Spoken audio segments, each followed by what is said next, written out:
From Hollywood, it's time now for... Johnny Dollar. Bob Lauder, Johnny, Tri-State Guarantee. Hiya, Bob. Been a long time. I wish it were a longer time. Nothing personal in that, is it? No, just bad temper. I'm on the prod, Johnny. We had a pearl necklace swiped, and it's got me irritated. Does the same thing to an oyster, the way I hear. Yeah, but in reverse. If an oyster gets irritated, he makes a pearl. I lose a pearl, I get irritated. Right now, I'm irritated 38 pearls worth. Say it in money.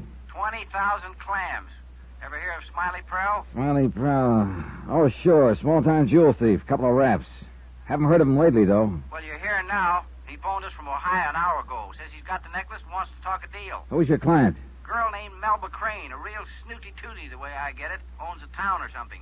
Anyhow, it's named after her family, Cranesburg, Ohio. Well, if I can find it on the map, I'll see about a plane reservation. Don't bother, Johnny. You already got one.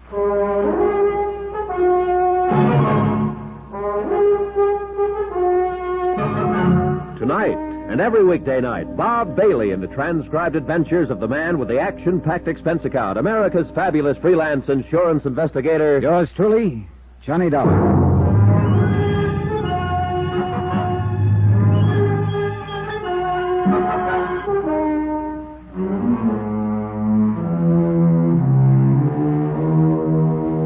From Special Investigator Johnny Dollar to the Home Office Tri-State Guarantee Company, Hartford, Connecticut.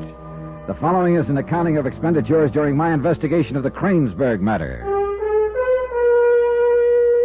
Item 1, $105.35, incidentals in Hartford and transportation to Cranesburg, Ohio.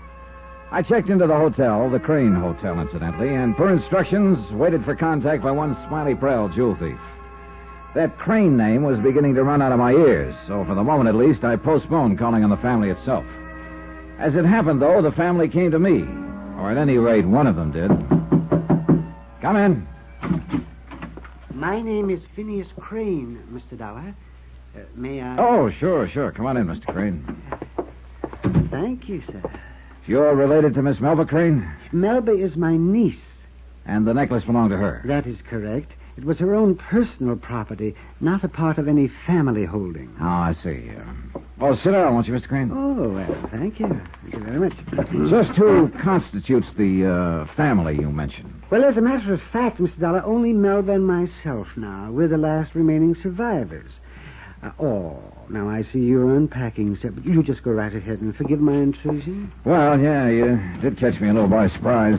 I just got in town a few minutes ago, and I wasn't expecting visitors. Mr. Lauder of the insurance company wired that you were coming, and I was waiting here at the hotel. Oh? I understand the thief has approached you. Well, no, not me personally, no. He phoned the main office in Hartford and talked to Lauder. I see. I'll probably hear from him sometime this afternoon. Now, you say he, Mr. Dollar. Are you certain the call was from a man? Lauder was certain. Do you have some reason to doubt it? Oh, no, not at all.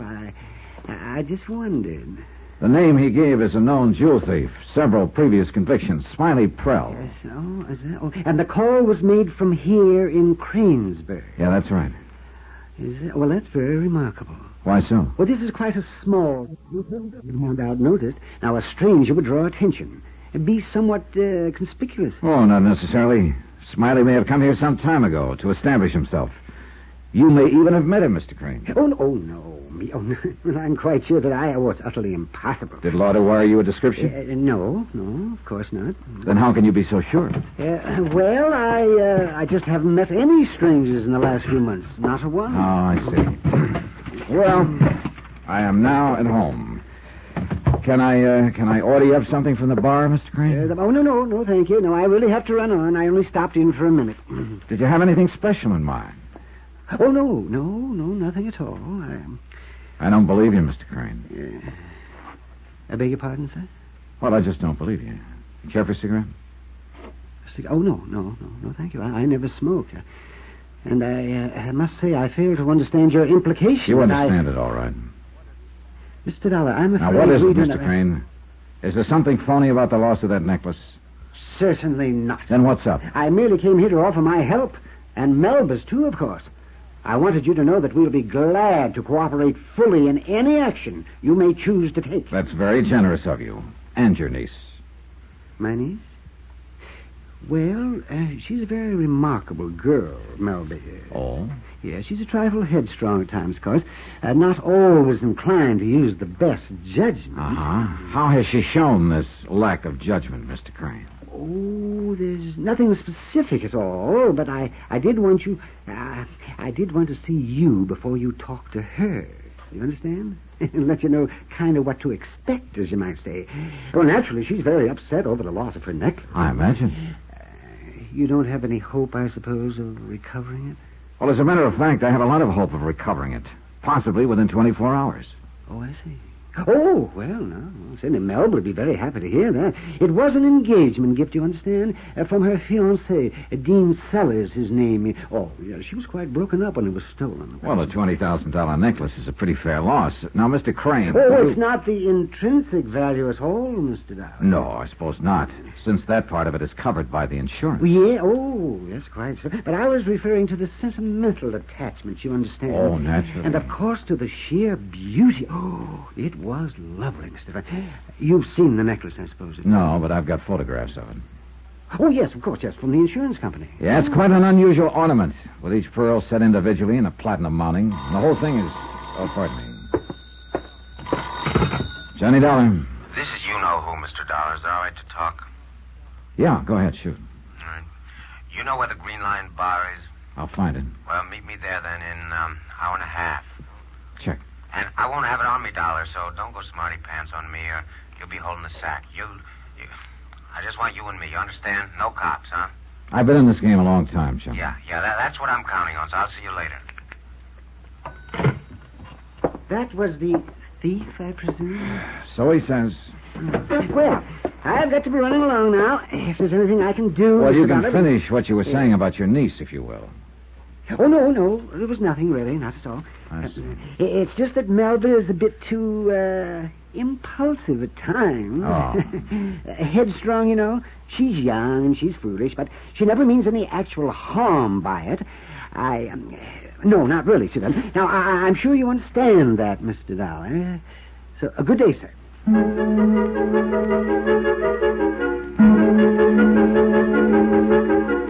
Item 2, $26 even. Deposit and first day's rental on a hired car. I checked on the location of the Green Lion, 15 minutes from the center of town, so there was plenty of time to follow up another angle before I went to meet Smiley Prell. I parked the car in front of the Cranesburg Bank, went inside and presented my credentials and a letter of introduction to Milton Borkley, president. Step inside the office, Mr. Dollar. We'll have a little privacy at least. Thanks, Mr. Borkley. Have a seat. All right, thanks. Any recommendation of Bob Lauders is good enough for me. You've handled a lot of investments for Tri-State. You're fine company. Nice company to work for. Now, what can I do for you, Mr. Dollar? Oh, it's just the usual routine check in cases of this kind. The general financial status of the Crane bunch. You mean the Crane Chemical Company or the Crane family? Well, I assume the two went together. No, not for several years now. Melba's father sold the last of the family stock a while before his death. Neither Phineas nor Melba have 1 cent of ownership in the company. I see. Now, the company, of course, is in excellent financial condition. It's the family we're concerned with. Well, the picture is a little different. The fact is that although they're the social leaders of the town and everybody figures they're rolling in it, the Cranes are broke. Flat broke. Have been for a couple of years now. But as I understand it, they live at quite a fancy estate out on the edge of town. Sure, and it's mortgaged to the hilt. That's very interesting. Of course, lately, old Phineas seems to be going around with a pocket full of money. I don't know where he got it. It's a funny thing. How lately? Since the necklace was stolen, or before? Oh, long before. 2 or 3 months. The robbery was only last week. Supposedly, at least. No, I see what you mean, but it's not the answer. Melba wore those pearls to the country club dance just a few days before they were taken. Well, it was an idea. I'll give you a piece of advice, Mr. Dollar. Have more than just an idea before you get too rough with Melba Crane or her uncle. Oh? Yeah, money or no money, they're still top society here. The local aristocrats. And the town kind of takes care of its own. Well, as I said, this is only routine. I don't have the slightest bit of evidence that the Cranes are trying to pull an insurance swindle. But I get paid to be suspicious, that's all. Mm-hmm. Well, I've wondered myself where Phineas was getting the money. Any ideas about it? No, not unless he's been borrowing from his prospective son-in-law. Dean Sellers, the lad who gave Miss Crane the pearls? Yes. How is he fixed financially? A man who can afford a $20,000 engagement gift? Yeah, we can assume he's eating regularly, I suppose. Well, actually, I don't know too much about him. He's an out-of-towner, came here about 8 months ago. Doesn't bank with me. I see.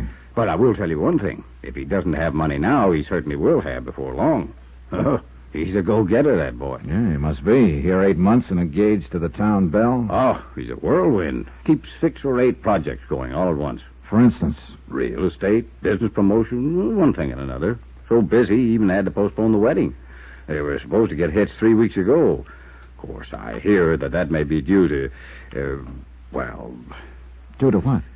Mr. Dollar, this whole thing is odd enough just on the basis of facts. The rumors, I think we'll skip. I'm sure you understand.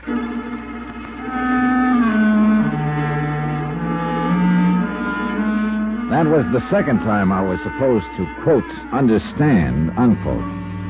Phineas Crane was sure I could understand about his niece. And banker Milton Borkley was equally certain about the rumors. As a matter of fact, I understood less about the whole thing than I did when I first got in town. I wasn't getting anywhere. I was losing ground. Item 3, $1.40, 2 dry martinis in the Green Lion Bar while I waited for Smiley Pro. He was 20 minutes late, but he finally showed up, slipped into the back booth across from me. Your dollar? Right. Have a drink? No, some other time. I only got about 1 minute. All right. What's your price? No price, not now. Oh, look, Smiley, a minute is not long enough to do much bargaining. I didn't come here to bargain. Well, I did. And we assumed from the way you talked on the phone to Hartford, you felt the same way. Just keep your shirt on, chum. We'll make a deal, all right, but later. Not right now. Why not? Because something's come up. I got to get it straightened out first. What? Never mind. Hey, look, you remember this address, huh? 1412 North Oak Street, room 6. Huh? The boarding house. Now, you meet me there at 9 o'clock tonight. Oh, wait a minute. What's this all about? I haven't got time, chum. Don't worry. You'll get your beads back one way or another. What do you mean? I mean that somebody's trying to hand old Smiley a real quick shuffle. Huh? First-class double cross. And I'm going to see to it that somebody gets it right in the neck. Who's the somebody? Never mind. You just sit tight and meet me at 9 o'clock. And I think I'll be in a position to give you a lot more than just the necklace. You understand? Frankly, no. Well, you will. You're going to understand real good before you're through. So stick around, Dollar.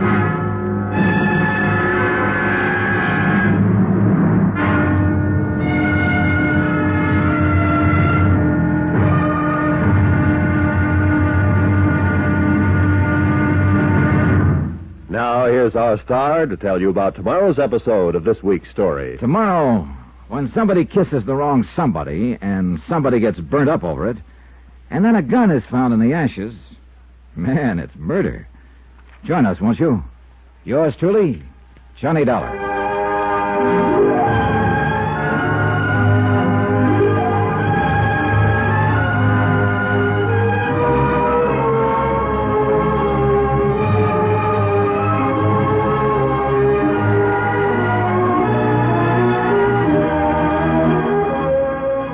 Yours truly, Johnny Dollar, starring Bob Bailey, is transcribed in Hollywood. Written by Les Crutchfield, it is produced and directed by Jack Johnstone.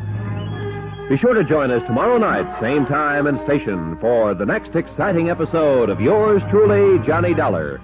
Roy Rowan speaking.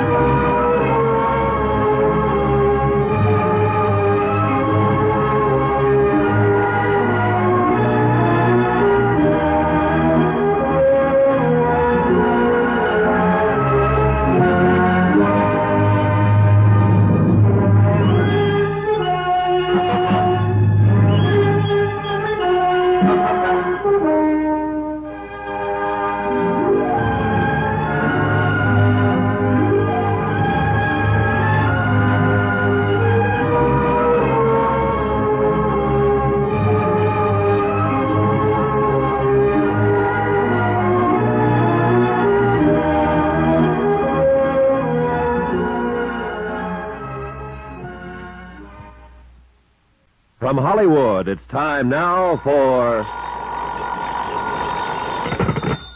Johnny Dollar. I guess we were cut off, Mr. Dollar. Yeah, apparently. Now, who did you say Name's you... Bartlett, J.D. Bartlett. You mean you work for Mr. Bartlett? I mean, I am Mr. Bartlett. I mean, Miss Bartlett. Oh, now you've got me all confused. You're confused. Look, Mr. Dollar, the only J.D. Bartlett in town is me. I'm him. Her, I mean.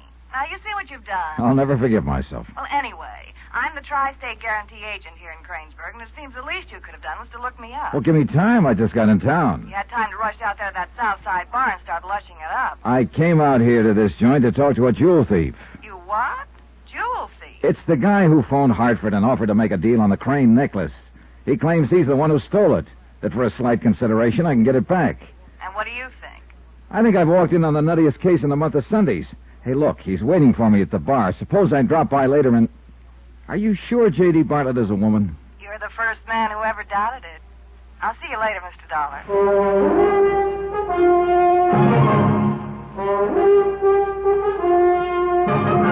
Tonight and every weekday night, Bob Bailey in the transcribed adventures of the man with the action-packed expense account, America's fabulous freelance insurance investigator. Yours truly, Johnny Dollar.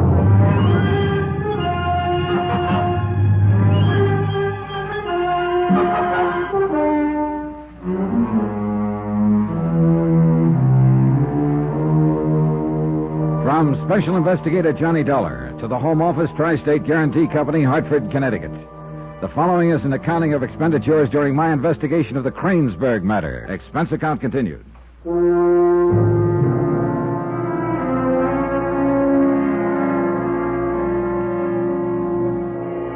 When I told her the case was nutty, I meant it. The start of it had been fairly ordinary. A pearl necklace insured for $20,000 had been stolen from a wall safe in the home of its owner, local socialite Melba Crane. Smiley Prell, a known small-time jewel thief, had phoned us, claiming to have the necklace, and Smiley offered to talk a deal. But before I'd been in town 10 minutes, things began to crumble and change shape. Melba's feather-headed Uncle Phineas had called at my hotel to warn me that his niece was headstrong and impulsive. Or at least he said that was why he'd called. When I'd tagged a rumor that the aristocratic Cranes were flat broke until recently. And now, at the Green Lion Inn, Smiley Prell, a burglar by admission, was turning skittish and climbing up. Look, Dollar, I got no time to talk now. Oh, relax, will you, Smiley? A man in your profession can't afford to develop a case of nerves. Oh, very funny, but I gotta blow this joint. Now, I told you before you went to get that phone call, I got things to do. Yeah, I know what you told me. All right, then. Now, you meet me later at that place and time I told you about Sit down. If you try pushing me, you're never gonna get them beads back. You ever think of that? I don't know who I am anyway. I told you... Sure, and an hour before on the phone you told me to meet you here and we talk a deal. All right, and so we will. We'll talk later. Hey, what's the matter with you? Dollar, how many times I gotta tell you? Something's come up, and I gotta get it straightened out. Like what, for instance? Like what? Never mind. It's none of your business. It's like personal. So, later, huh? You said you were being handed a double cross. Now, what kind of a double cross? That's exactly what I'm trying to figure out. Who did it? Who crossed you? Never mind who crossed me. It's none of your business. Did you have a partner on this job? Oh, look, Don, don't try to kid me. You checked my M.O. before you ever left Hartford. If you did, then you know I always work alone. Well, there can be a first time for anything. Look, I got no time Did you to have talk. somebody on the inside, Smiley? Somebody in the Crane house who tipped you off, briefed you? You want to know too much. Is that where the double cross came from? No, I got nothing more to say. More? You haven't said anything yet. Well, you meet me tonight where I said $2 at 9 o'clock. You know something, and... Smiley? I don't think you've got it. Huh? What are you talking about? The necklace. I don't think you had anything to do with the robbery. I don't believe you've got it, or that you've ever even seen it. You don't, huh? No, I think you're trying to pull a con of some kind. But it's not going to work. $1, you know what the things look like? Yeah, I got photographs of them. All right, then check me out. There are 38 pearls, Yeah? And they're pink, match color, match size. And they're not pierced like they usually are. Each one's set in a fitted platinum mount, and the mounts are fastened together with those, those little links. What kind of a stone in the clasp? In the clasp, right? And he's stone in the... Hey, what are you trying to do? Okay, all right, you've got it. Or at least you've seen it. So, how much do you want? Meet me tonight at 9 o'clock, and I'll tell you, 1412 North Oak Street, room 6, and no cop. Not if you want them beads back. You understand? Not any more than I did when I walked in here. Well, you will, so just keep your shirt on. Smiley, if you can talk tonight, you can talk now. There's no reason Oh, to stall knock around. it down. Now, look, I got things to do and not much time to do them in, so go find yourself a cool pad somewhere and simmer down, huh? So long, Doc.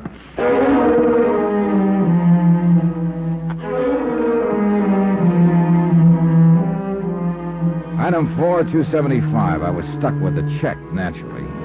So I paid it and strolled toward the door. I stopped just outside in the entranceway to the roadhouse and watched Smiley cross the parking lot toward a tree-shaded taxi stand where a couple of waiting hacks had parked out of the sun. A few yards away from me stood another cab, this one occupied. I stepped out of the entrance and walked over to the taxi because I'd recognized the passenger in the back seat. Afternoon, Mr. Crane. Hello, what? Oh, What? I'm sorry if I startled you. Oh, not at all. No, I just didn't hear you walk up. Yeah, I noticed you seemed pretty concerned with something across the lot there. Across the lot, but I'm afraid I don't It wouldn't be that fella getting into the taxi, would it? What fellow? I don't know what you mean, Mr. Dollar. Oh, I could be wrong. I hadn't even noticed the man, as a matter of fact. Oh, well, then, of course, you won't mind if we just stand here and watch him drive off. Fred, I really should get back into town. Good. I'm going that way myself. I've got a car here. Be glad to take No, but it. I've already engaged Well, this pay driver. him off. We'll get going. Give us a chance to talk on the way in. But I- You might as well, Mr. Crane. The other taxi is already out of sight. Well, I hadn't noticed. That's very well. Here you are, driver. Keep the change. Oh, thank you, sir. My car is over this way.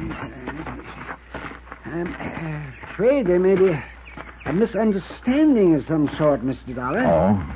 You seem to be under the misapprehension that I was interested for some reason in that stranger who left. I said I could be wrong. And I can assure you that you are.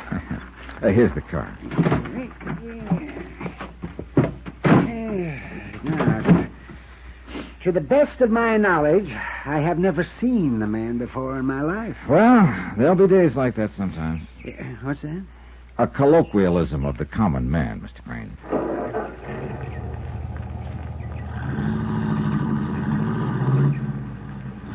What were you doing out at the Green Lion, by the way, Mr. Crane? Well, I was... Just killing time, were you? Well, as a matter of fact, sir, I was waiting to talk with you.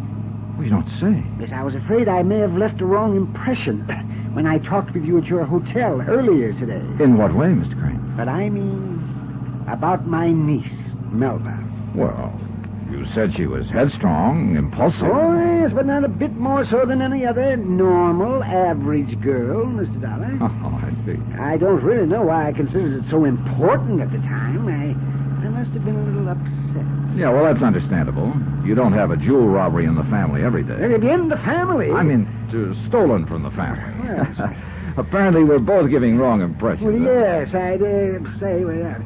At any rate, I'm glad that everything is cleared up now. I wish it were. What's that? Nothing has been cleared up yet as far as I can see. The necklace is still missing. Well, of course, that isn't what I meant. It's what I mean.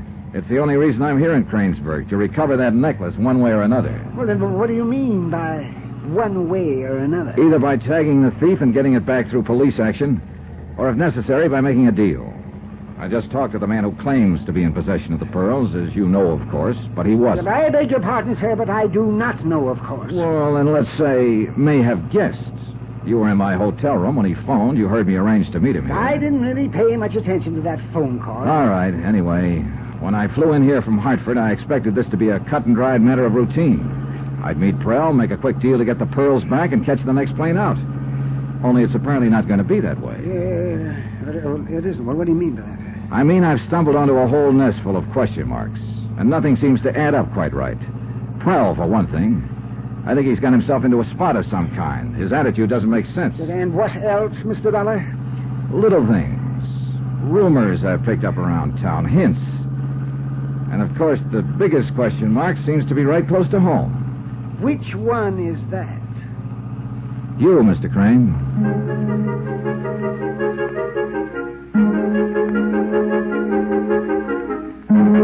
When I dropped him off at the center of town, he was still fumbling with vague phrases, trying to clear up the misapprehensions, as he put it, but actually saying nothing. He was sure, however, that I would understand. He was wrong. I didn't. Even my mistake about J.D. Bartlett, Tri-State's local agent, seemed to fit in with the rest of the mixed-up case. I'd assumed from the name that Bartlett was a man. But when I walked into the office a few minutes later, I was suddenly happy that I was wrong. Your dollar, I presume? That's right. Miss Bartlett. Just make it J.D. I've spent a lot of time and effort getting those initials pounded into the skulls of the local inhabitants. Why? It's good for business. Makes me one of the boys, you might say. I kind of doubt it somehow. As you mentioned on the phone, you're, unmistakable. For that, I'm going to drop the dollar and call you Johnny. Pull up a chair. Yeah. Thanks, J.D. Did you get anywhere with that character who snatched the Queen's rocks? Nope. How come? Oh, he stalled. Postponed the whole deal until 9 o'clock tonight. Why? He was nervous, I guess. What? Well, that's about the only reason I can figure. And between him and old Phineas Crane, I'm getting a little nervous myself. How did Phineas get into the act? Good question. Wish I had a good answer. Hey, what about these Cranes, J.D.? What makes them tick? Beats me. Well, you sold them the insurance policy. You must know something about them. I didn't sell the policy. I just permitted it to be bought from me. How so? Melba Crane came snooting into the office one day, dropped the pearls under my plebeian nose, and wanted them insured. Uh-oh. Why do you dislike her? She's a good-looking dame, and I'm pretty well favored myself. That answer your question? Roughly, yes. So what happened? So I got Jim Markley, local jeweler, in here to appraise him, issued the policy, and that was that. I understand that the necklace was an engagement gift from some newcomer in town. Yeah, Dean Sellers. She had him hooked before he even got his bags unpacked. That skirt has the ethics of a boa constrictor, and about as much personality as a face painted on an egg. Somehow I don't feel I'm getting an unbiased opinion. You won't at this address. Why can't she climb down off her pedestal and play ball with the rest of us? The Crane name, the Crane tradition, the Crane social position. The only thing they're not so high and mighty about is the Crane bank account, because there isn't one. Yeah, except lately. As I understand it, old Phineas has been flashing money around pretty freely the last few months. Yeah, so I've heard. Don't ask me to explain it. I can't even explain Phineas. What do you mean? He's a rare one, that old boy. Old school tie, mouth full of mush, that sort of thing. But you know, if it was a matter of protecting the family name, I actually think he'd commit murder.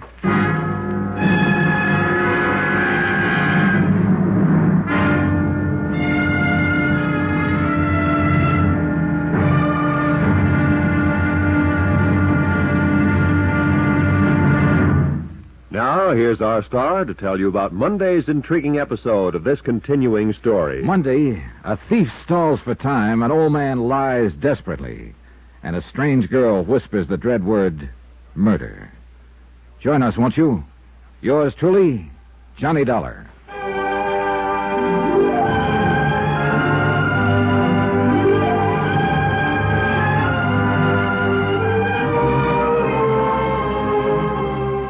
Yours truly, Johnny Dollar, starring Bob Bailey, is transcribed in Hollywood. Written by Les Crutchfield. It is produced and directed by Jack Johnstone. Be sure to join us Monday night, same time and station, for the next exciting episode of Yours truly, Johnny Dollar. This is Roy Rowan speaking.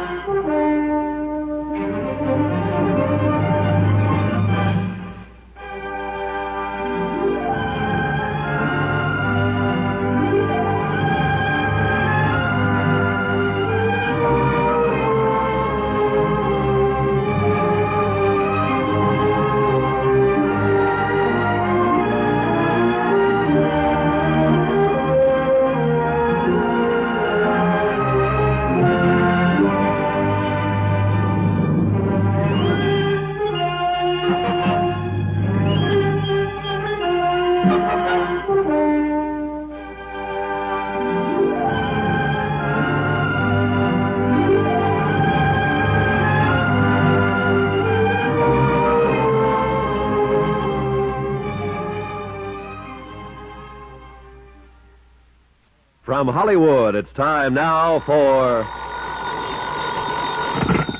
Johnny Dollar. This is Melba Crane, Mr. Dollar. Oh, yes, Miss Crane. I phoned a little while ago, and your maid said you were out. She told me. Was there something you...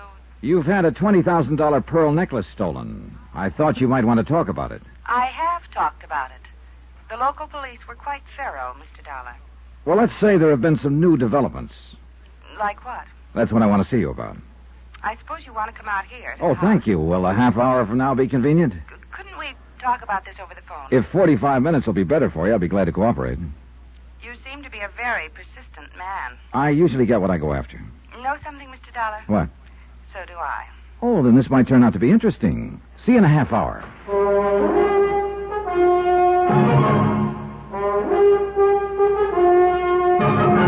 Tonight and every weekday night, Bob Bailey in the transcribed adventures of the man with the action-packed expense account, America's fabulous freelance insurance investigator. Yours truly, Johnny Dollar.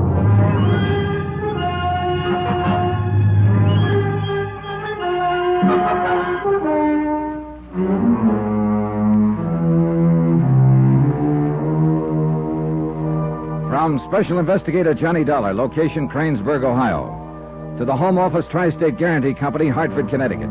Assignment, the Cranesburg matter. Expense account continued.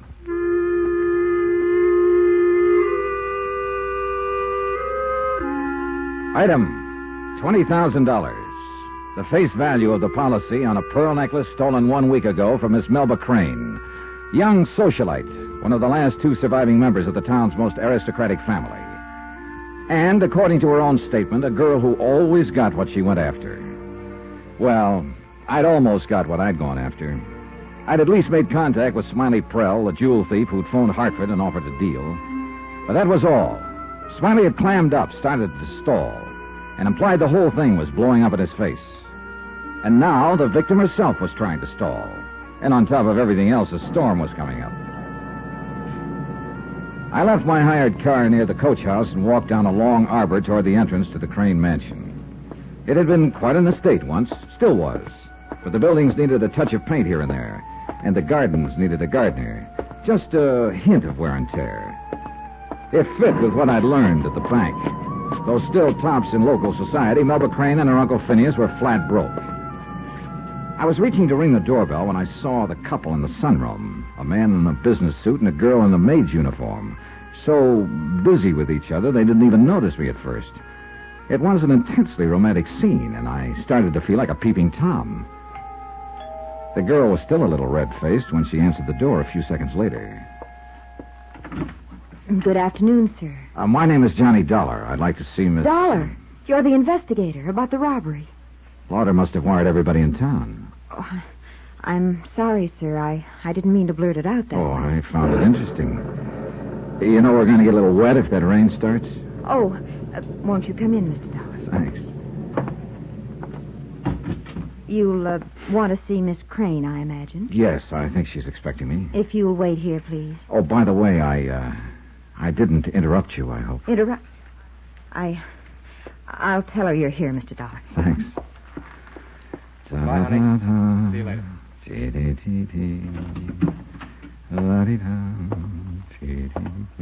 Oh, hello. You must be the insurance fellow. Did you get a wire, too? A wire? Oh, no. Melba told me you were coming out. I'm a friend of the family, Mr. Dollar, Dean Sellers. How are you, Mr. Sellers? Melba and I are engaged, you know. Congratulations. Oh, it's not recent. Yeah, I know. Say, you're a little hard to figure out. I'm a complete enigma, Mr. Sellers. I believe you're the chap who gave Miss Crane the necklace, right? Yes, it was an engagement present. Do you have any lead on it yet? Nothing definite. I understood you'd been contacted by the thief who stole it. That's right. Well, then you... Well, I haven't actually seen the necklace yet, and until I do, I can't be positive this man ever, even has it. It wouldn't be the first time a professional jewel thief has tried to pull a swindle. I see. Tell me something, Mr. Dollar. Yeah? Suppose you do get hold of the pearls. What happens to them then? Well, that depends. If Miss Crane's claim hasn't been paid at the time, they go to her. If it has been paid and she refuses to reopen negotiations, then we sell the necklace to recover our losses. And up till now, as I understand it, the claim hasn't been paid. That's right. I see. Well, I hope you get it back quick, then. The insurance won't cover the sentimental value. Sentimental value to whom, Mr. Sellers? To both of us.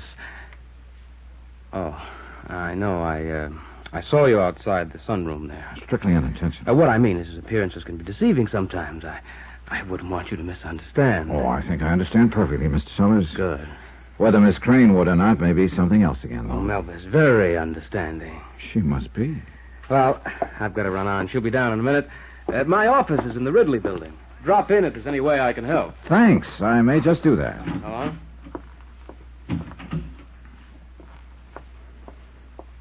I'm sorry to keep you waiting, Mr. Dollar. Oh, that's all right. It gave me a chance to meet your fiancé. Oh, were you talking with Dean?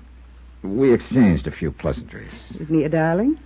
Well... Of course, he's a little headstrong sometimes and impulsive. But he never means any harm by it. How did you know? Oh, personal observation. And also, by an odd coincidence, that's exactly the way you were described to me. Oh? Instead of beautiful, glamorous, seductive? I imagine it was assumed that I could see those qualities for myself. I wonder if I should buy that as it is or analyze it first. I warn you, I'm dangerously subtle. I think you may be at that. Would you like a drink, or are you one of those always stick-to-business types? I'm even worse. I combine the two. I'll have scotch on the rocks. Oh, that's my drink. Well, now we found something in common.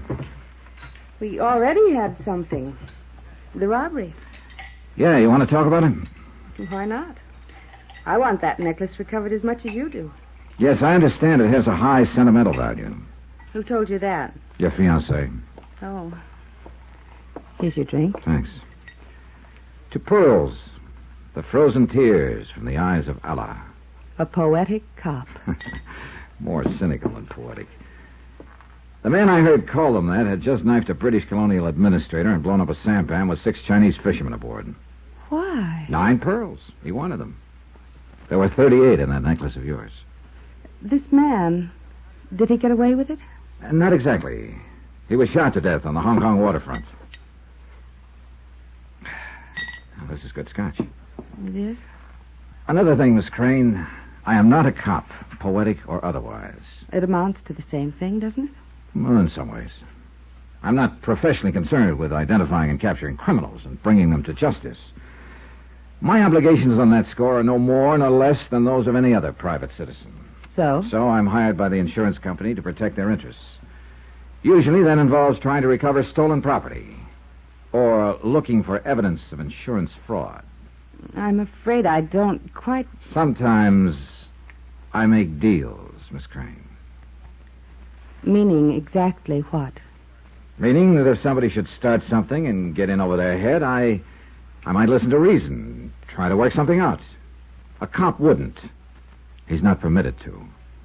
Well, that would all be very interesting, I'm sure. To the person who stole the necklace. Yeah, you'd think so, wouldn't you? What about that person, Mr. Dollar? The jewel thief who phoned the insurance company. Smiley Pearl? I talked to him a couple of hours ago, briefly. Does he have the pearls? I don't know. Do you mind if I have another drink? Go ahead. Thanks. What do you mean you don't know? That's why you came here, wasn't it? To meet him and get them back? He may not have them. He may just be trying to swindle the insurance company. That's not too uncommon a game, you know. No, I wouldn't know. Oh, yeah. It's tried every now and then. The nicest people sometimes. Just looking at you. You know, it seems to me you're taking this whole thing pretty calmly. Well, that's merely a front.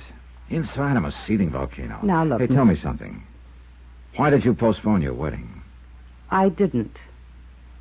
Dean was the one who... Now, what difference does it make? What's that got to do with it? Do you think he's changed his mind about marrying you?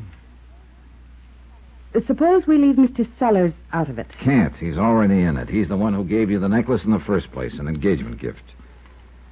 Has he called off the engagement, Miss Crane? He hasn't, and he won't, regardless of any rumors you may hear to the contrary. Now, does that answer your question?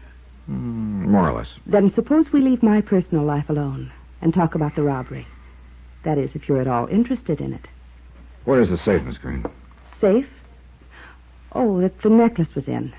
It's there behind that painting. Do you want to see it? If you don't mind. All right. You and your uncle live here alone, as I understand it. My maid, of course, Betty. Well, there's the safe. I doubt if you'll find any fingerprints or anything. The police spent hours on it. Mm-hmm. That's a real old-fashioned one. Our family's been around quite a while, Mr. Dollar. Wouldn't be much of a job for a professional safecracker. You mean even without the combination? Even without. How did the thief get into the house? Force a window somewhere, a door? No, with a key, I guess. Oh? You see, it happened in the afternoon. I'd gone out, and Uncle Phineas was out somewhere, as usual. The house was empty at the time. What about your maid? Betty? Well, after I left, she decided to go into town to do some shopping or something. Oh, they couldn't possibly have picked a better time. Apparently not. Would you like to look around the house? No, thanks. I've got a pretty complete story from the police reports. Mostly I came out here to take a look at you. And what's your verdict? Maybe I'll do better with Smiley Prell. I'm meeting him later. Oh? And is he going to produce the necklace? I don't know. He talked about a double cross. Said he might give me more than I was bargaining for. He was pretty upset. Why? I don't know. Oh, incidentally, Mr. Dollar, there's someone else you'll no doubt be talking to, and I want to warn you about him. Who's that? Uncle Phineas. Of course, he means all right, Is but... he headstrong and impulsive, too? He makes up things sometimes, and he's, well, just a little bit vague. Balmy, you mean? Mr. Dollar, with people of our class, it's referred to as eccentric. I'm sure you understand.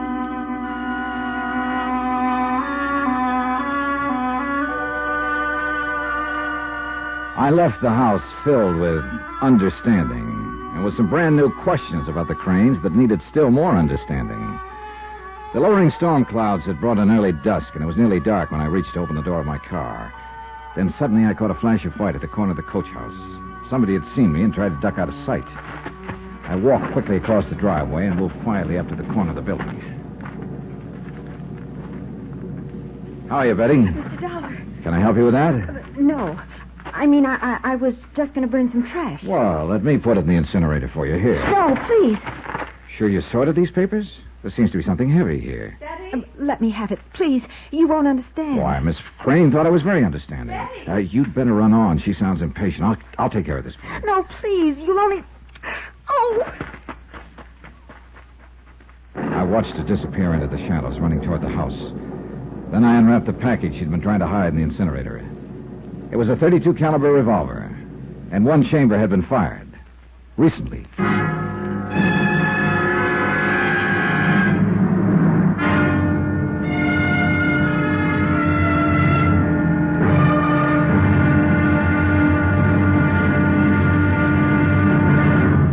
Now, here's our star to tell you about tomorrow's episode of this week's story. Tomorrow, a strange disappearance, a grim cry in the night, and a quarry is run to earth in room 313. Join us, won't you? Yours truly, Johnny Dollar.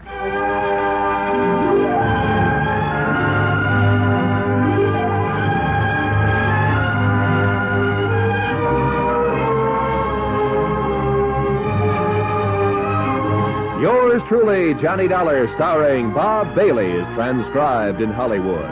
Written by Les Crutchfield, it is produced and directed by Jack Johnstone. Be sure to join us tomorrow night, same time and station, for the next exciting episode of Yours truly, Johnny Dollar. Roy Rowan speaking.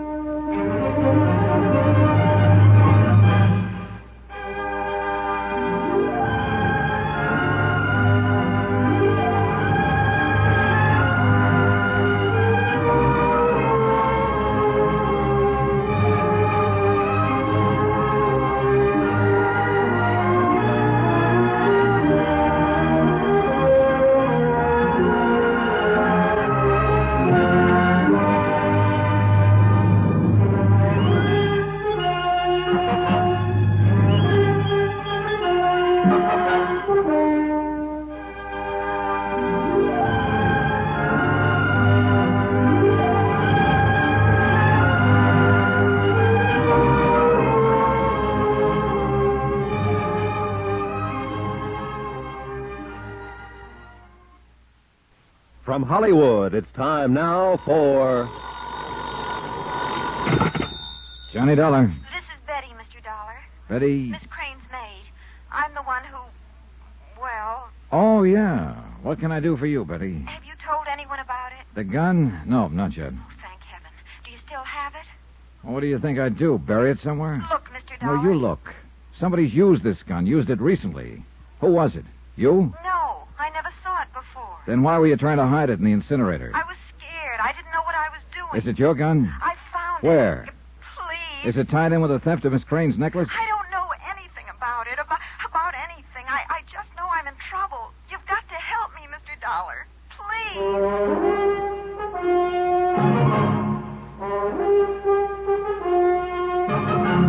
Tonight and every weekday night, Bob Bailey in the transcribed adventures of the man with the action-packed expense account, America's fabulous freelance insurance investigator. Yours truly, Johnny Dollar.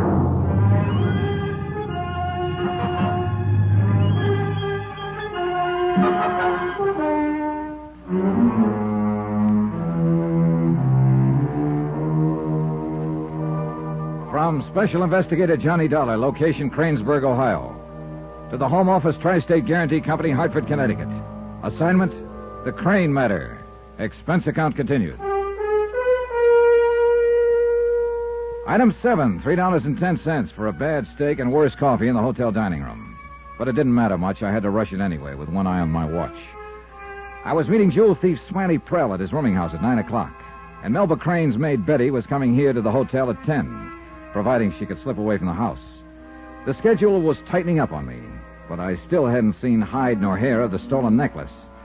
That is, if hide nor hair can apply to a string of matched pearls insured for $20,000.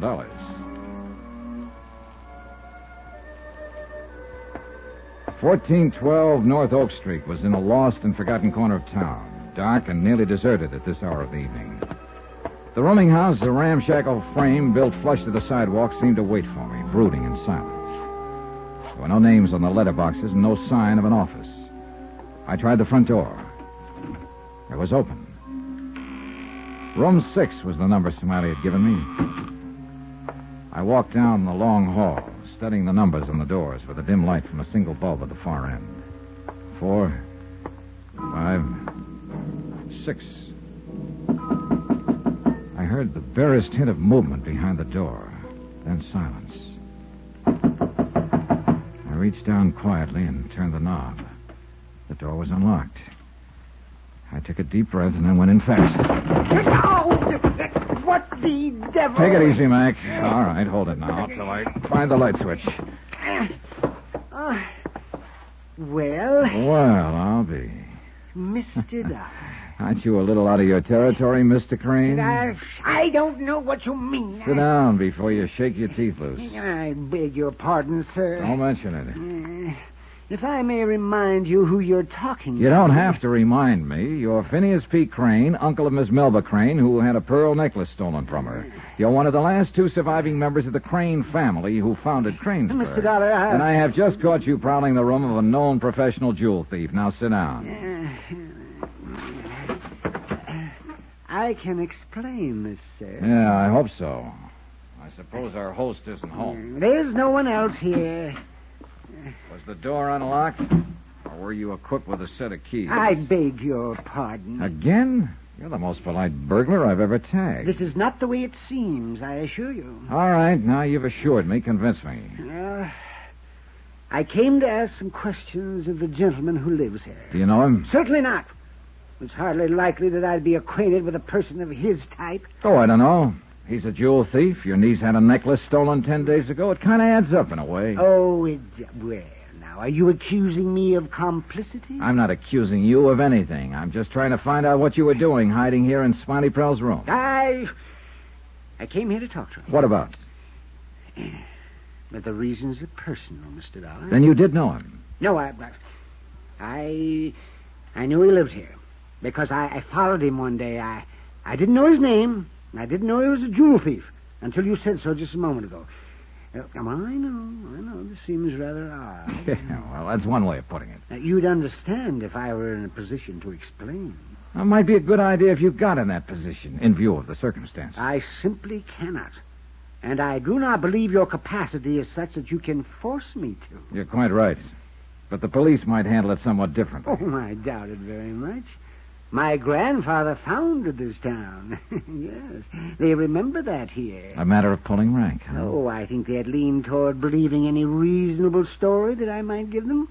A story like that is reasonable only as long as there's no actual evidence to disprove it. Oh, is that so? And you have such evidence? Not yet. But I think I will before long. Oh, then I'll have to deal with that eventuality when and if it happens. Who are you trying to protect, Mr. Crane? I don't know what you mean. Why did you follow Smiley? Because I saw him under rather unusual circumstances. Before or after the robbery? Both. Well, after. Yes, when I followed him. When was that, tonight? No, that was several days. But Did you expect him to be here tonight? Or were you counting on his room being empty? I did not come here to commit burglary. May I remind you, sir? Oh, yeah, I know. You're Phineas P. Crane, and you and your niece are the tip-top aristocrats on the local totem pole. Also, I happen to know you're flat broke. I beg I imagine $20,000 worth of insurance would look pretty good to you. I am not a thief. People have an odd moral sense sometimes. A lot of them seem to think insurance fraud is not quite the same as actual I theft. do not happen to be one of those persons, Mr. Dye. What about your niece? Well, that necklace was given to her as an engagement gift by the man she's going to marry. And I'm sure its value to her is much more than the amount of the insurance. Maybe, and maybe not.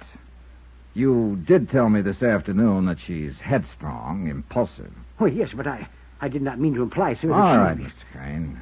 I imagine you'll be around when I want you. You're not the kind of man who runs away. So for the moment, play it your way. Cover up and hide behind the family name. But sooner or later, you're going to have to talk it out with somebody. Either with me or someone else. Am I free to go now?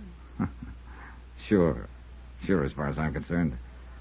Unless you want to stick around and wait for Smiley. Well, I doubt whether there's much point in that now. Under the circumstances. Good night, sir. Keep cool, Mr. Crane. I shall make every effort to. As soon as Crane left, I made a quick search of the room and found nothing. Smiley evidently traveled light and lived light. There was hardly any sign he was even living in the place. I gave it up as a bad job, finally, closed the door behind me, and drove back to my hotel.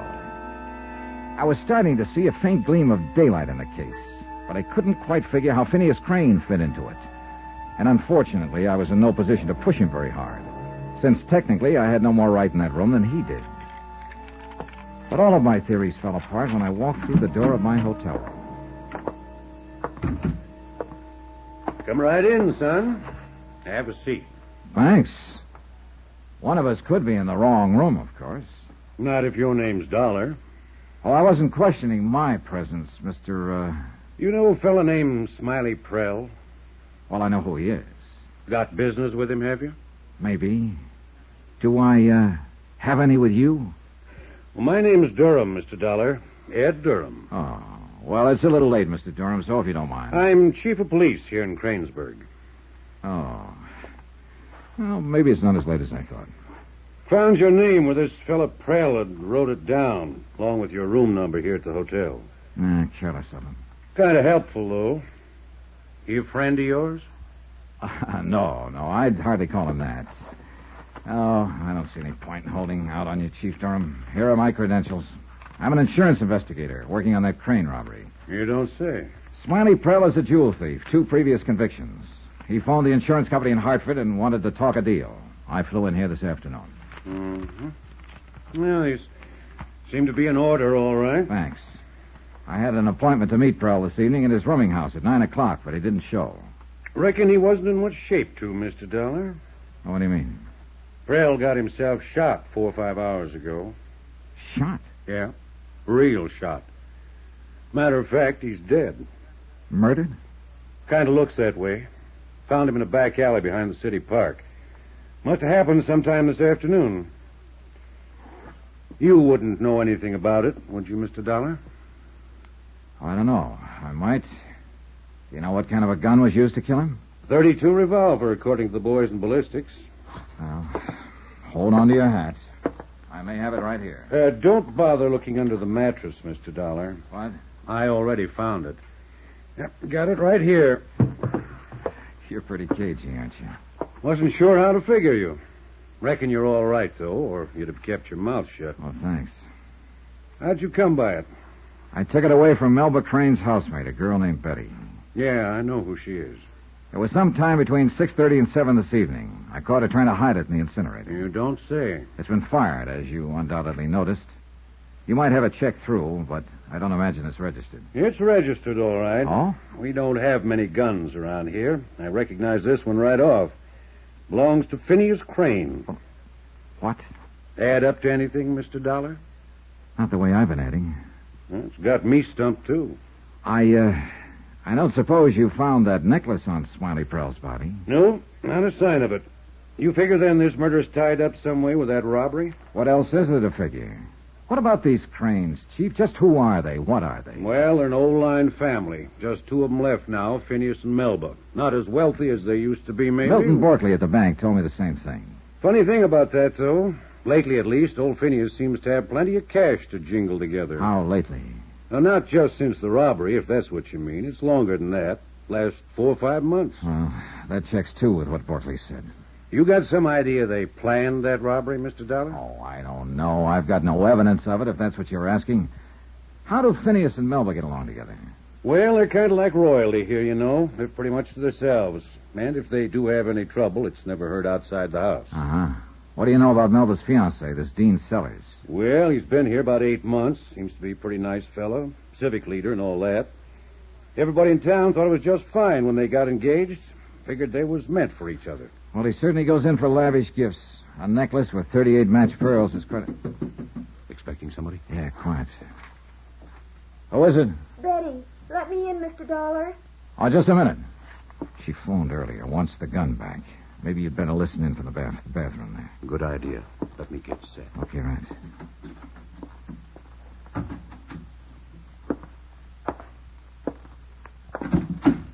Come in, Betty. Thank you. I've got to have it back, Mr. Dollar. Have what back? The gun you were trying to hide in the incinerator this evening? Yes, of course. You mean this one? Oh, yes. Please, Mr. Dollar. Somebody's trying to get me into trouble. Who? I don't know. I found that gun. That's the truth. Found it where? Hidden in a drawer in my room out at the Cranes. Who put it there? I don't know. I don't know. When I saw it, I got scared. I was trying to get rid of it when you stopped me. And now, tonight, on the radio, it says a man's been shot. Did you know him? No. Do you know whose gun this is? I don't know anything about it. Oh, give it to me, please. I'd like to, Betty. But I'm afraid things aren't that simple. What do you mean? All right, Chief. It's all yours.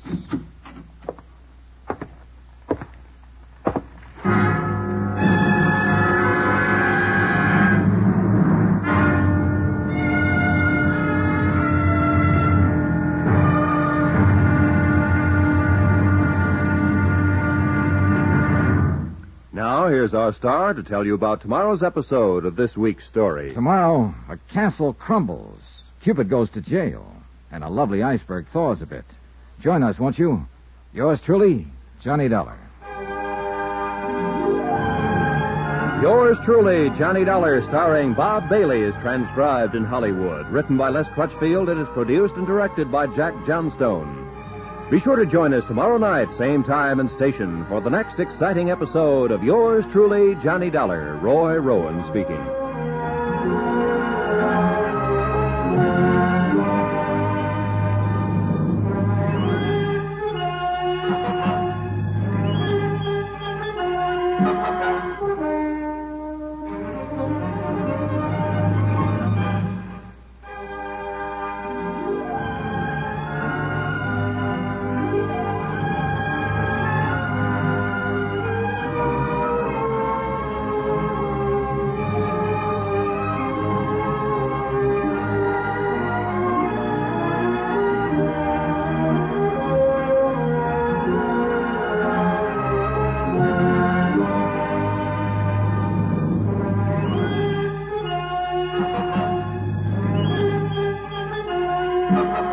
From Hollywood, it's time now for...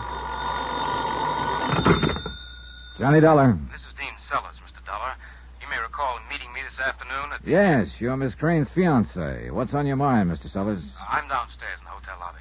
I'd like to come up and talk to you if I could. Well, I was just on the point of leaving for the police station. Oh, then you know about Betty. Yes. As a matter of fact, Chief Durham arrested her here in my room. What? I said she was arrested. I know, but what was she doing there? I had the gun that was used to murder Smiley Prell. She wanted it back. What do you mean, wanted it back? Why all the interest in this girl, Mr. Sellers? Well, Is it just because you happen to be engaged to the woman she works for? Well, yes, you might say that. I've got to talk to you. All right. I'll meet you in the hotel bar in 5 minutes.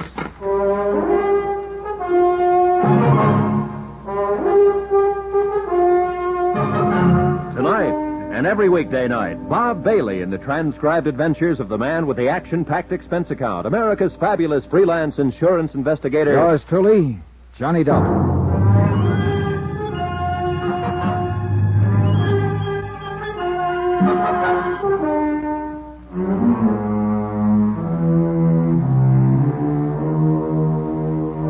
From Special Investigator Johnny Dollar, location Cranesburg, Ohio. To the Home Office Tri-State Guarantee Company, Hartford, Connecticut. Assignment, the Cranesburg matter. Expense account continued.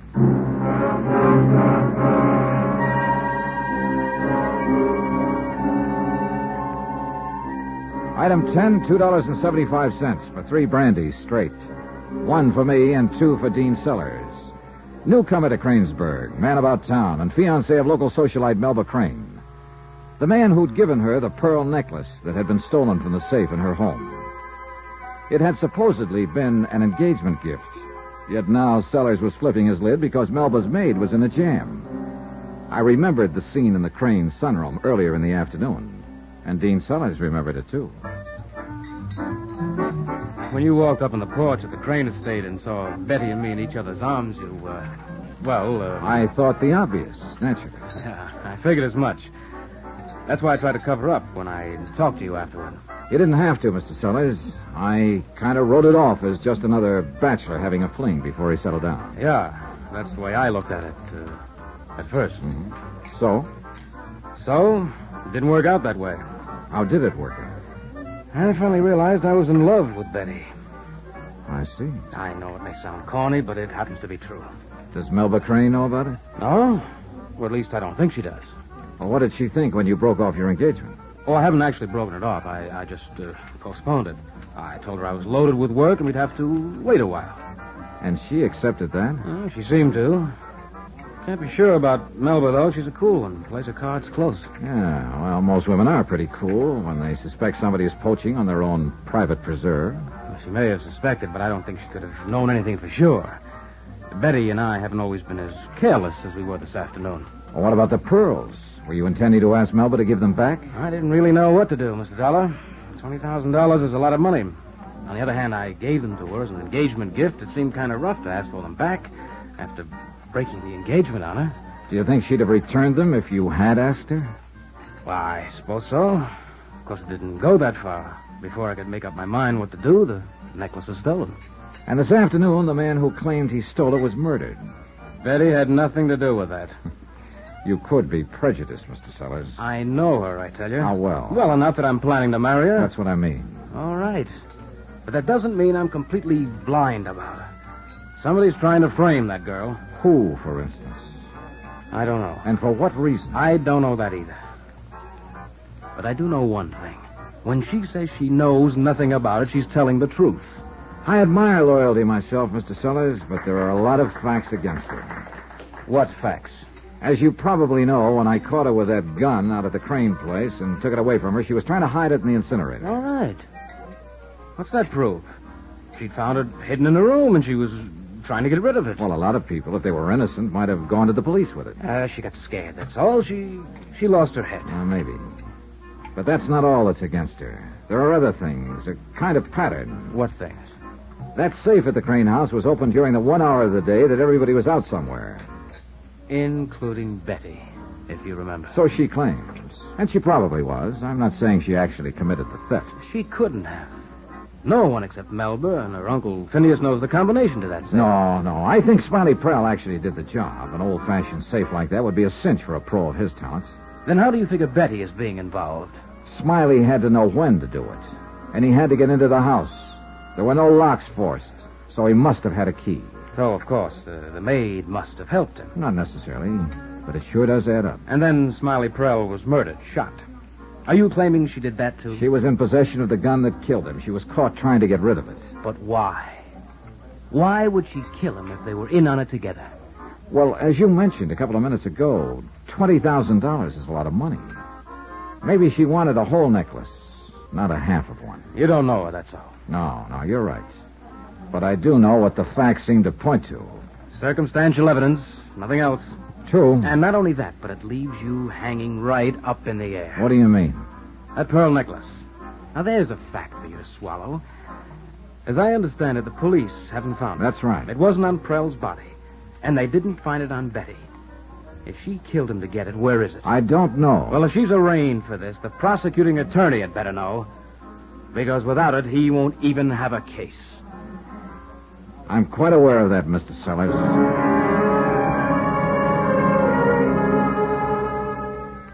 I left him standing there, belligerent and despondent, and drove across town to the police station. It was late by then, and Cranesburg had pretty well folded up for the night. Well, that was fine with me. The fewer people I saw at the moment, the better. I felt about as low as Sellers did, because I was starting to get a hunch that this one might turn out messy, that no matter how it might end, some average, decent people were bound to get hurt. It's like that sometimes when there's been a murder. Chief of Police Durham looked like he was expecting me. Sit down, Mr. Dollar. Thanks, Chief. You, planning to spend the night here? Nope, I'm about to give up. Going home in a few minutes. I've been trying to get a statement from that girl. Any luck? It depends on how you mean it. She's willing to talk, all right. Answers anything we ask her. But not the way you want her to answer, is that it? And she won't budge an inch away from that same story. Says she found the gun hidden in her room, was scared because of the robbery last week, and tried to get rid of it. What about Smiley Prell? Claims the first she heard of him was that bulletin on the radio telling about his murder. That's when she got panicky and came to the hotel to get the gun back. And that's all she knows about it, huh? So she claims. We couldn't budge her on it. Uh-huh. You still haven't found any trace of the necklace, huh? Nope. And without it, I doubt if the DA will even issue a complaint. Yeah. The same possibility was raised by someone else a few minutes ago. Who was that? Dean Sellers, the fellow who gave the pearls to Miss Crane in the first place. How come he's getting into it? Well, it appears that love has reared its head. He's frothing at the mouth over this girl's arrest. Claims she's being framed. He could be right, Mr. Dollar. I know. Beats me. Man just don't know where to start with a mess like this one on his hands. I think I'm beginning to get some idea of where to start. How do you mean? Look, I've got a photograph here from the insurance files. Take a look. It's a photo of that necklace. I see. I was wondering, Chief Durham, do you know of any jeweler here in Cranesburg who could make a duplicate of that? A skillful imitation? No. No, I'm afraid you'll have to go into Cincinnati for that. Be the closest place, at least. No, I don't want a duplicate made. I want to know whether somebody did go into Cincinnati for that purpose some 4 or 5 months ago. Well, might take a while to find out. How much of a while? Well, not too long, with a little luck. I could get Jim Markley in here. Markley? He's a local jeweler.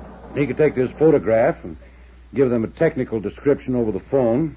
Done things like that for us before. Good. Yeah, might have something back for you by tomorrow afternoon. The sooner the better. Yeah. I'll call Jim and ask him to come down. One other thing, Chief. Yeah? I've already phoned Hartford and started them to work on this, but we may get faster results if you move in on it from this end. All right. What is it you want? I want a tracer put on Dean Sellers. I see. A complete rundown. He's been here for 8 months. What did he do before that?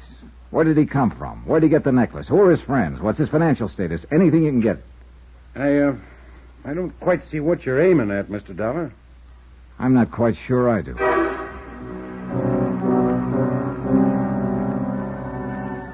It was after midnight, and there was nothing more I could do until the next day except drive back to my hotel and sack in for the night. It was a good, sensible, conservative intention, and I managed to carry it to the point of taking off my tie and unbuttoning my shirt. The night manager had been pretty upset earlier when Betty Jackson came to my room and then left under arrest. I don't know what he thought when I had my second female visitor.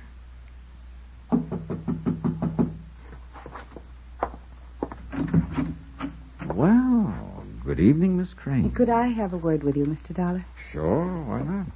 Come on in. Thank you. I guess it's a little indiscreet of me to come here like this. Oh? Why so? Well, after all, this is Cranesburg, and when one has to maintain a sort of position in town, well, I'm sure you understand. Oh, perfectly. How about a drink? What? Drink.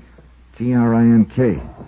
I even happen to have 2 clean glasses. I'm afraid you have the wrong impression, Mr. Dollar. Why so? It's good cognac. The best, in fact. Won't do a bit of harm to your position. Make it a double, if you will. Check.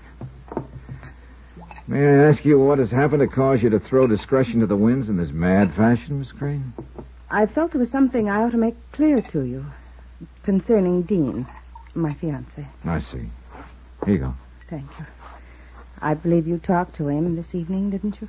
Briefly, yes. Then you know, of course, that he's taking up for this girl, trying to defend what she did. He did seem to have something like that in mind. I also think you may have observed a little tableau in the sunroom when you came to the house this afternoon. Oh, now look, Miss Please. Crane. I'm quite aware of the situation. I've observed a few of those scenes myself. I'm not a complete fool, you know. Why are you telling me all this? The reason should be obvious. I'm dense. I can only understand what I actually hear. What I mean is, it should be rather apparent that any alibi Dean might supply in a noble attempt to save this poor innocent girl should not be given too much credence. Because he might be prejudiced in her favor? Is there any doubt of it? Your glass is empty. Like another one? Oh, I don't believe I should. Thanks. Aren't you a little prejudiced, Miss Crane, against the girl? Very likely, under the circumstances. Am I to take it, then, that you're on her side, too? I am on the side of the Tri-State Guarantee Company, and if you remember, they're out $20,000 on a necklace that was stolen. I'm here to get it back, that's all. I think I'd better go. I shouldn't have come here at all. Whatever you think. Oh, by the way, has Uncle Phineas talked to you yet? We passed the time of day. That's all? We didn't have much time. The circumstances were a little unusual. Then you've probably been spared some of his wilder imaginings. I wouldn't count on that. What do you mean? Sit down, Miss Crane. Finish your drink. We haven't even started to talk.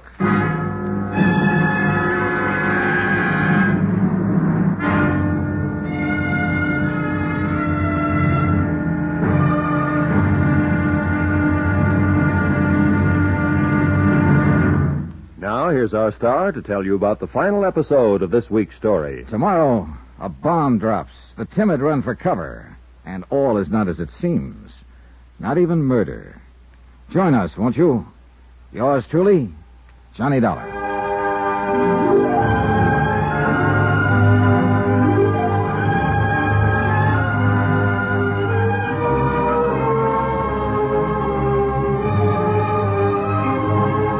Yours truly, Johnny Dollar, starring Bob Bailey, is transcribed in Hollywood. Written by Les Crutchfield, it is produced and directed by Jack Johnstone. Be sure to join us tomorrow night, same time and station, for the next exciting episode of Yours truly, Johnny Dollar. Roy Rowan speaking.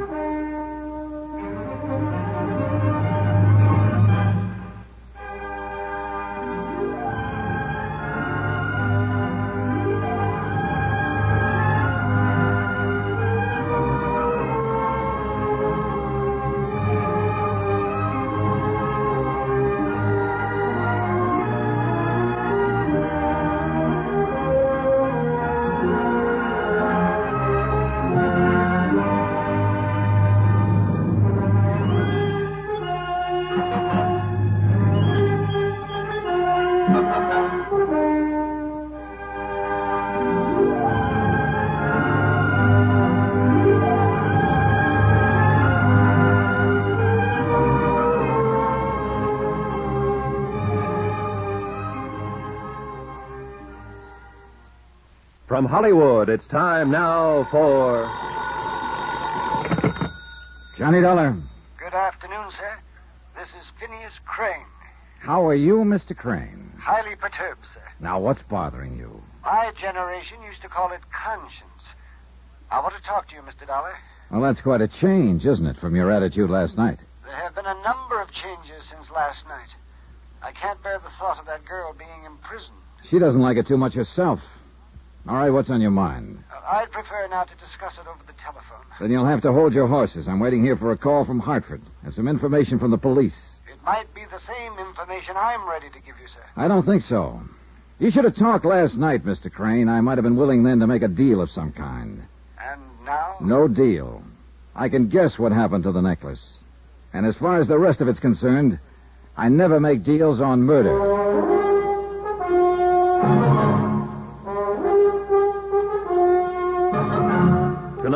And every weekday night, Bob Bailey in the transcribed adventures of the man with the action-packed expense account, America's fabulous freelance insurance investigator. Yours truly, Johnny Dollar.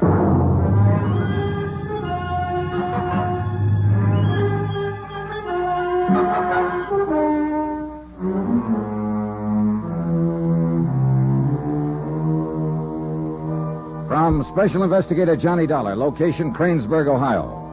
To the Home Office, Tri-State Guarantee Company, Hartford, Connecticut. Assignment, the Cranesburg matter. Expense account, final page.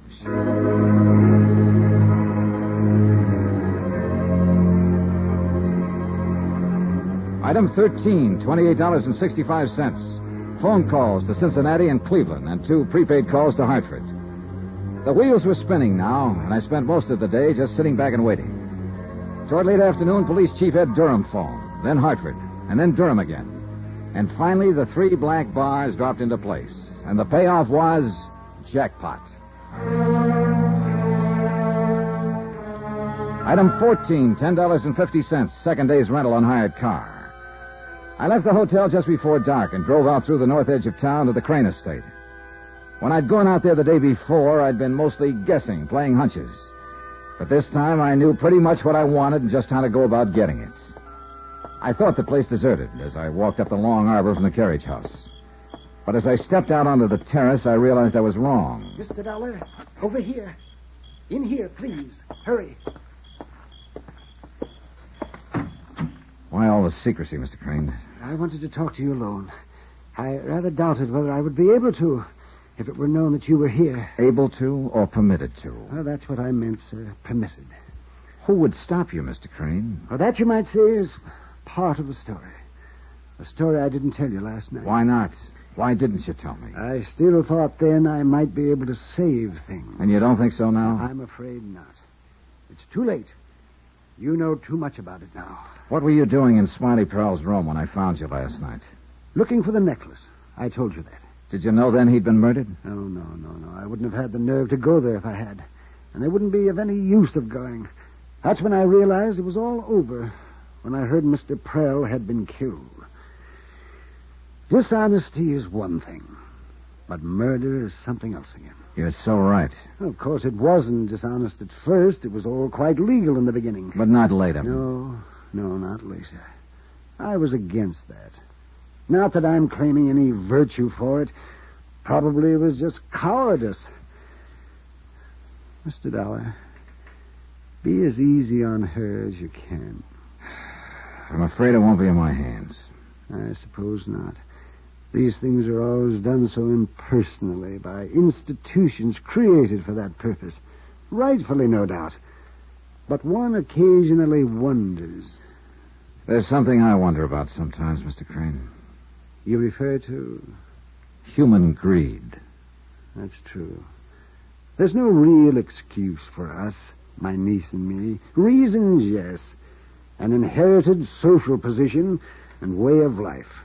And declining wealth to support them. We're soft people, Mr. Dollar. And when life gets hard, we look for a soft way out. And that usually turns out to be the hard way. She'll find it so, I imagine.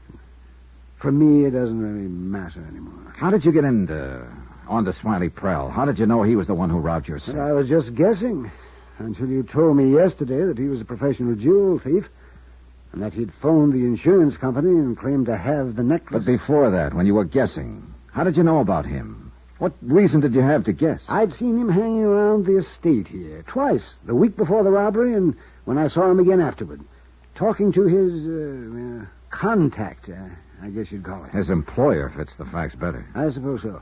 Anyway, I put 2 and 2 together, and I followed Prell. I found out where he lived. Did the employer know you'd done this? No, hardly.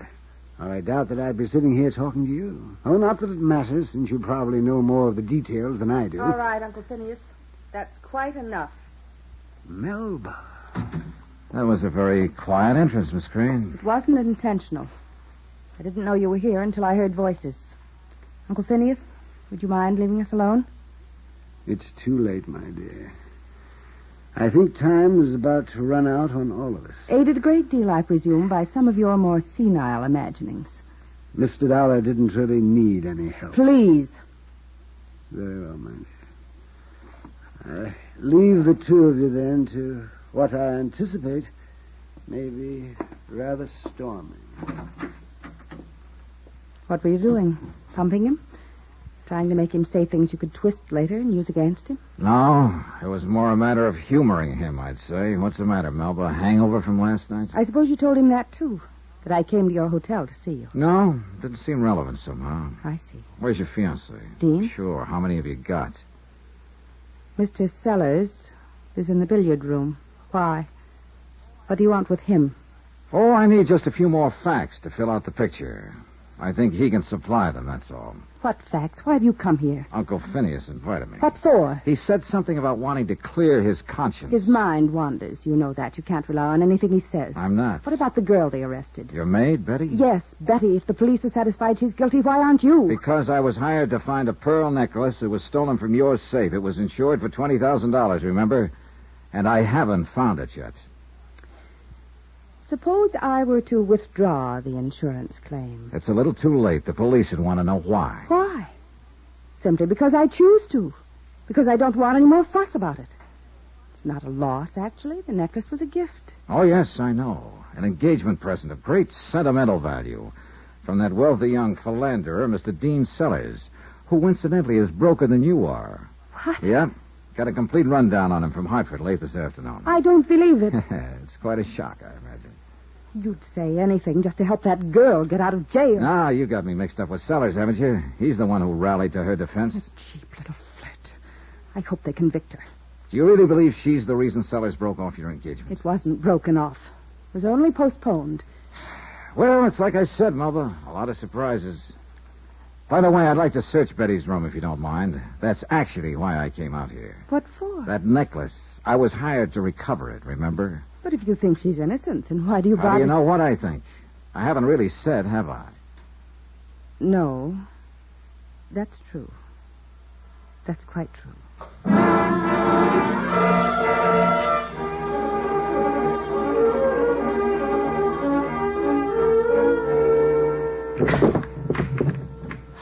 Lucky shot, Mr. Dollar. You got two on the break. Yeah. Result of a misspent youth. All right. 4-ball in the corner pocket. Expert, huh? Oh, just lucky, like you said.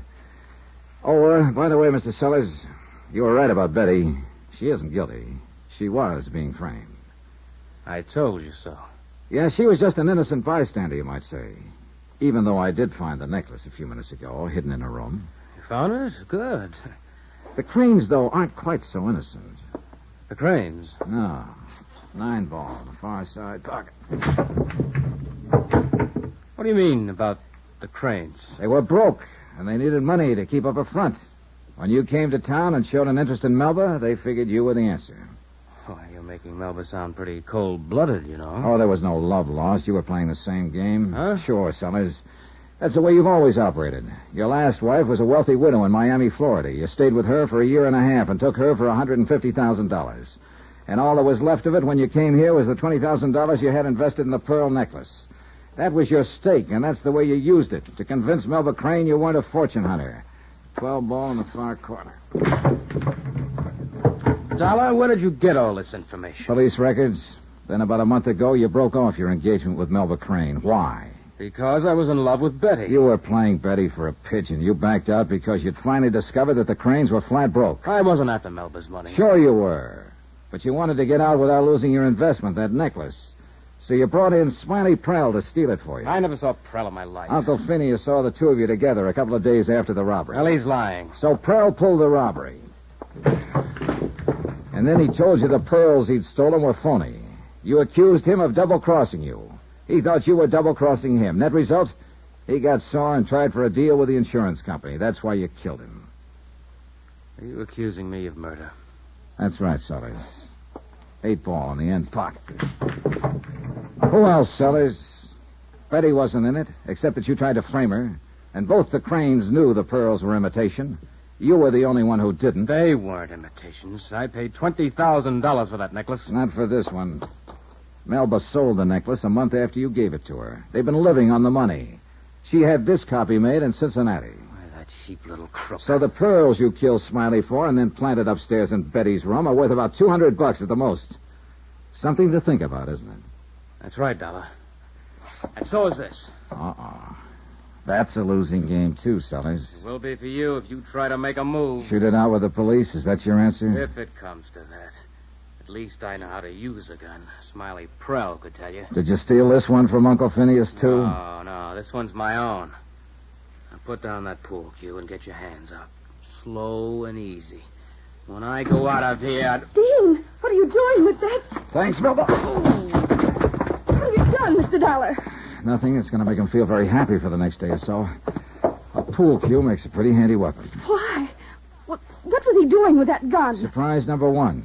Your fiancé is the lad who had your necklace stolen and then later killed his partner. Dean?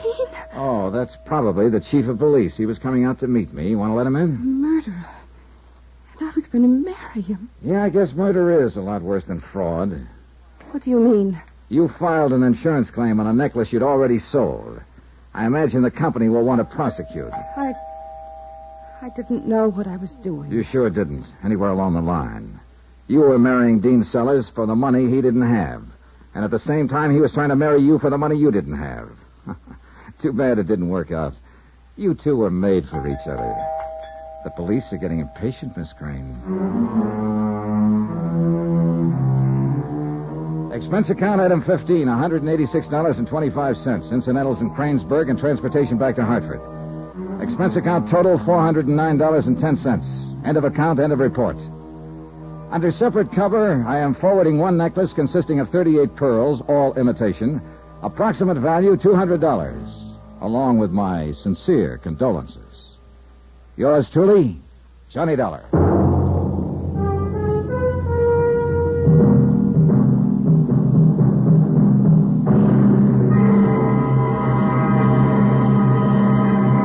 Now, here's our star to tell you about next week's story. Next week, the curse of an ancient king and how it affected the lives and deaths of two people. Join us, won't you?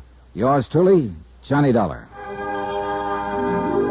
Yours truly, Johnny Dollar, starring Bob Bailey, is transcribed in Hollywood. Written by Les Crutchfield, it is produced and directed by Jack Johnstone.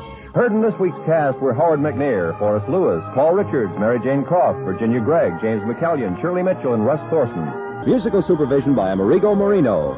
Be sure to join us on Monday night, same time and station, for another exciting story of yours truly, Johnny Dollar. Roy Rowan speaking.